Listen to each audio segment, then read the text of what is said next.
Olunaku lw'eggulo Fred Nyanzi Ssentamu munnakibiina kya NUP yaguddewo okulira omusango mwavunaanira Mohammed Nsereko okuba obululu bwe mu kalulu akaggwa mu 2021 ku kifo ky'omubaka wa Kampala Central. Olwaleero Nsereko bw'alabiseeko mu kkooti eno ategeezezza nti ye talina ky'asobola kwogera ku musango guno okuggyako munnakibiina kya NUP Fred Nyanzi okuleeta obukakafu nti ono yabba obululu bwe. Yaze ne bakanyama ne bafutura ne badduka ne bagenda ne tukyanjudde mu maaso g'omulamuzi.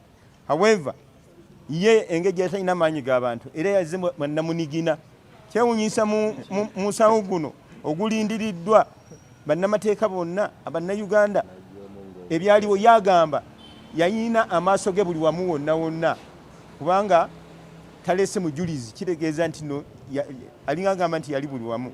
Omujurizi yaleeteddwa olunaku olw'eggulo okuva mu kakiiko ak'ebyokulonda mu Siime Dorini yalaze nga bwe yalangirira ebyali ku lupapula olugattiddwako obululu olwa declaration form.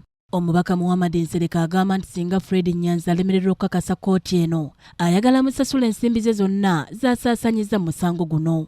Omulamuzi Jesse Byaruhanga alagidde enjuyi zombi okuteekamu okwewozaako kwabwe mu bwangu olwo kkooti esalawo olunaku lw'ennaawo ensala yaayo. Kakati yali agenti we naye okusinziira nga bwe ndaba obuwagizi takyayina era takyayina busobozi bwonna bwonna mu kuŋŋaanya n'abantu bawera 6 kujja ku defendinga affidavits n'obujurizi bwe bakoze ki abantu bwe bataddeyo.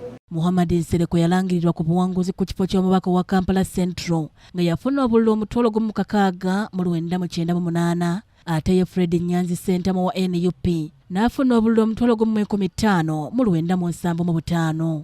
Mu mbeera y'emu n'omusango gw'omubaka wa Kawempe North Muhammad Segirinya gwongezeddwayo okutuusa ng'ennaku z'omwezi 6 omwezi ogw'e12 era ng'omulamuzi Siena Omugisha alagidde ekitongole eky'amakomera okuleeta omubaka ono mu kkooti ku olwo. Incitement violence nti akuma mu bantu akuma omuliro mu bantu okulaba nga beekalakaasa ekitaali kituufu so no is delayed is justice denied. Tugenda kufuba okulaba nga afunira ddala obwenkanya. Omulangira Junju Moses yakusakidde eggulire lino ku Rocket TV ya malindirire.